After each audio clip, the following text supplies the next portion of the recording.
प्रिय भक्तजनों, आइए अब सुनते हैं बृहस्पतिवार व्रत की विधि एवं कथा। इस दिन बृहस्पतेश्वर महादेव जी की पूजा होती है। दिन में एक समय ही भोजन करें, पीले वस्त्र धारण करें, पीले पुष्पों को धारण करें। भोजन भी चने की दाल का ही होना चाहिए, नमक नहीं खाना चाहिए। पीले रंग का फूल, चने की दाल, पीले कपड़े तथा पीले चंदन से पूजा करनी चाहिए। पूजन के पश्चात कथा सुननी चाहिए। इस व्रत के करने से बृहस्पति जी अति प्रसन्न होते हैं तथा धन और विद्या का लाभ होता है। स्त्रियों के लिए ये व्रत अति आवश्यक है। इस व्रत में केले का पूजन होता है। कथा। किसी गांव में एक साहूकार रहता था, जिसके घर में अन्न, वस्त्र और धन किसी की कोई कमी नहीं थी, परंतु उसकी स्त्री बहुत ही कृपण थी। किसी भिक्षार्थी को कुछ नहीं देती, सारे दिन घर के कामकाज में लगी रहती। एक समय एक साधु महात्मा बृहस्पतिवार के दिन उसके द्वार पर आए और भिक्षा की याचना की। स्त्री उस समय घर के आंगन को लीप रही थी। इस कारण साधु महाराज से कहने लगी कि महाराज, इस समय तो मैं घर लीप रही हूँ, आपको कुछ नहीं दे सकती, फिर किसी अवकाश के समय आना। साधु महात्मा खाली हाथ चले गए। कुछ दिन के पश्चात वही साधु महाराज आए, उसी तरह भिक्षा मांगी। साहूकारनी उस समय लड़के को खिला रही थी। कहने लगी, महाराज, मैं क्या करूं, अवकाश नहीं है, इसलिए आपको भिक्षा नहीं दे सकती। तीसरी बार महात्मा आए तो उसने उन्हें उसी तरह से टालना चाहा, परंतु महात्मा जी कहने लगे कि यदि तुमको बिल्कुल ही अवकाश हो जाए तो मुझको भिक्षा दोगी? साहूकारनी कहने लगी कि हाँ महाराज, यदि ऐसा हो जाए तो आपकी बड़ी कृपा होगी। साधु महात्मा जी कहने लगे कि अच्छा, मैं एक उपाय बताता हूँ। तुम बृहस्पतिवार को दिन चढ़ने पर उठो और सारे घर में झाड़ू लगाकर कूड़ा एक कोने में जमा कर दो। घर में चौका इत्यादि मत लगाओ। फिर स्नान आदि करके घर वालों से कहो उस दिन सब हजामत अवश्य बनवाएं। रसोई बनाकर चूल्हे के पीछे रखा करो, सामने नहीं। सायंकाल को अंधेरा होने के बाद दीपक जलाओ तथा बृहस्पतिवार को पीले वस्त्र मत धारण करो, ना पीले रंग की चीज़ों का भोजन ग्रहण करो। यदि ऐसा करोगी तो तुमको घर का कोई काम नहीं करना पड़ेगा। साहूकारनी ने ऐसा ही किया। बृहस्पतिवार को दिन चढ़े उठी, झाड़ू लगाकर कूड़े को घर में ही जमा कर दिया। पुरुषों ने हजामत बनवाई, भोजन बनवाकर चूल्हे के पीछे रखा। वह सब बृहस्पतिवारों को ऐसा ही करती रही। अब कुछ काल बाद उसके घर में खाने को दाना न रहा। थोड़े दिनों में महात्मा फिर आए और भिक्षा मांगी, परंतु सेठानी ने कहा, महाराज, मेरे घर में खाने को अन्न नहीं है, आपको क्या दे सकती हूँ? तब महात्मा ने कहा कि जब तुम्हारे घर में सब कुछ था तब भी तुम कुछ नहीं देती थी। अब पूरा पूरा अवकाश है, तब भी कुछ नहीं दे रही हो।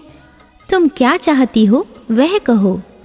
तब सेठानी ने हाथ जोड़कर प्रार्थना की, महाराज, अब कोई ऐसा उपाय बताओ कि मेरे पहले जैसा धन धान्य हो जाए। अब मैं प्रतिज्ञा करती हूँ कि आप जैसा कहेंगे वैसा ही करूँगी।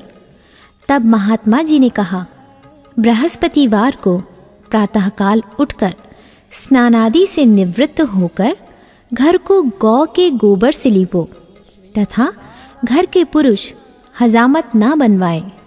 भूखों को अन्न जल देती रहो ठीक सायंकाल दीपक जलाओ। यदि ऐसा करोगी तो तुम्हारी सब मनोकामनाएं भगवान बृहस्पति जी की कृपा से पूर्ण होंगी। सेठानी ने ऐसा ही किया और उसके घर में धन धान्य वैसा ही हो गया जैसा कि पहले था। इस प्रकार भगवान बृहस्पति जी की कृपा से अनेक प्रकार के सुख भोग कर दीर्घकाल तक जीवित रही।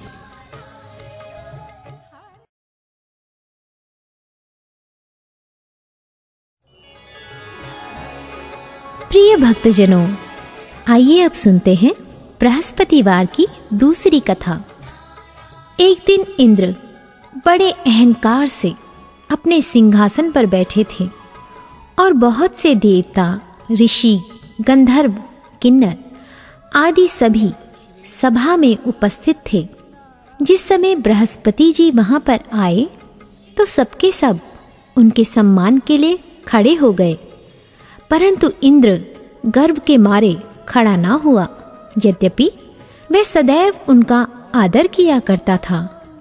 बृहस्पति जी अपना अनादर समझते हुए वहां से उठकर चले गए।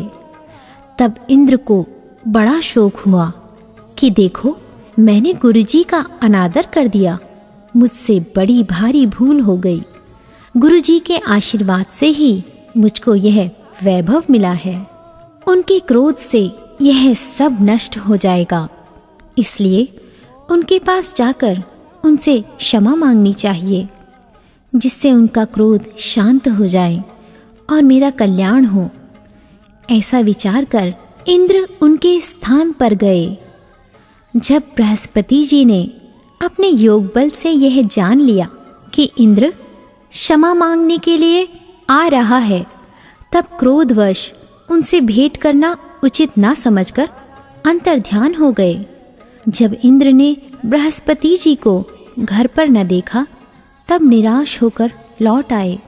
जब दैत्यों के राजा वृषवर्मा को यह समाचार विदित हुआ, तो उसने अपने गुरु शुक्राचार्य की आज्ञा से इंद्रपुरी को चारों तरफ से घेर लिया।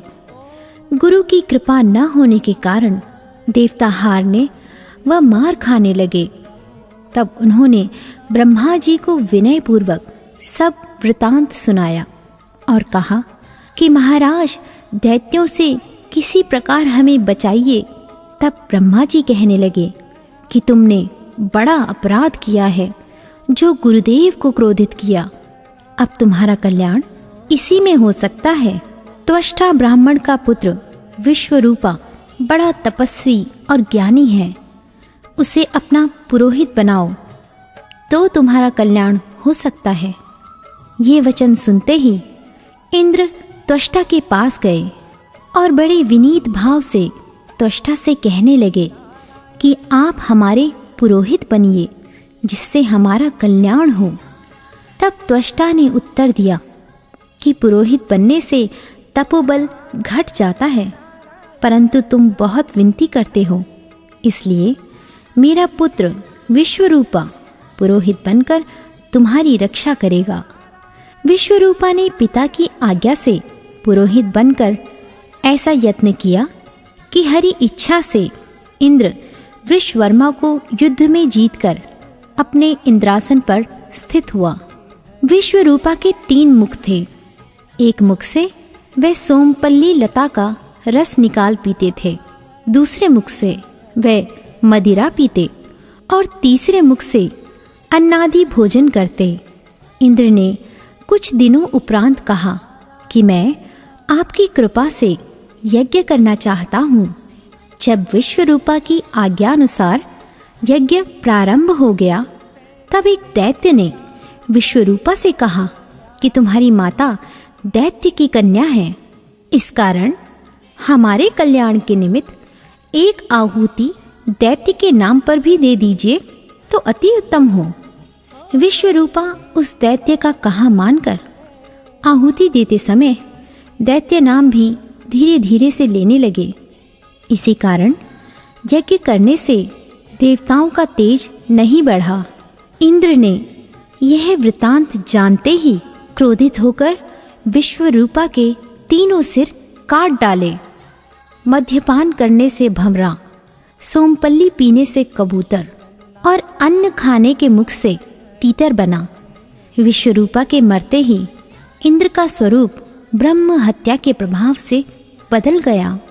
देवताओं के 1 वर्ष पश्चाताप करने पर भी ब्रह्म हत्या का वह पाप न छूटा, तो सब देवताओं के प्रार्थना करने पर ब्रह्मा जी बृहस्पति जी के सहित वहां गए। उस ब्रह्म हत्या के 4 भाग किए, उनमें से 1 भाग पृथ्वी को दिया। इसी कारण कहीं कहीं धरती ऊंची नीची और बीज बोने के लायक भी नहीं होती। साथ ही ब्रह्मा जी ने यह वरदान दिया, जहाँ पृथ्वी में गड्ढा होगा कुछ समय पाकर स्वयं भर जाएगा। दूसरा वृक्षों को दिया, जिससे उनमें से गोंद बनकर बहता है। इस कारण गूगल के अतिरिक्त सब गोंद अशुद्ध समझे जाते हैं। वृक्षों को यह वरदान दिया कि ऊपर से सूख जाने पर जड़ फिर फूट जाती है। तीसरा भाग स्त्रियों को दिया। इसी कारण स्त्रियां हर महीने रजस्वला होकर पहले दिन चांडालनी, दूसरे दिन ब्रह्मघातिनी, तीसरे दिन धोबिन के समान रहकर चौथे दिन शुद्ध होती हैं और संतान प्राप्ति का उनको वरदान दिया। चौथा भाग जल को दिया, जिससे फेन और सिवाल आदि जल के ऊपर आ जाते हैं। जल को यह वरदान मिला कि जिस चीज़ में डाला जाएगा वह बोझ में बढ़ जाएगी। इस प्रकार इंद्र को ब्रह्म हत्या के पाप से मुक्त किया। जो मनुष्य इस कथा को पढ़ता या सुनता है, उसके सब पाप बृहस्पति जी महाराज की कृपा से नष्ट होते हैं।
तुम सबके स्वामी।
जग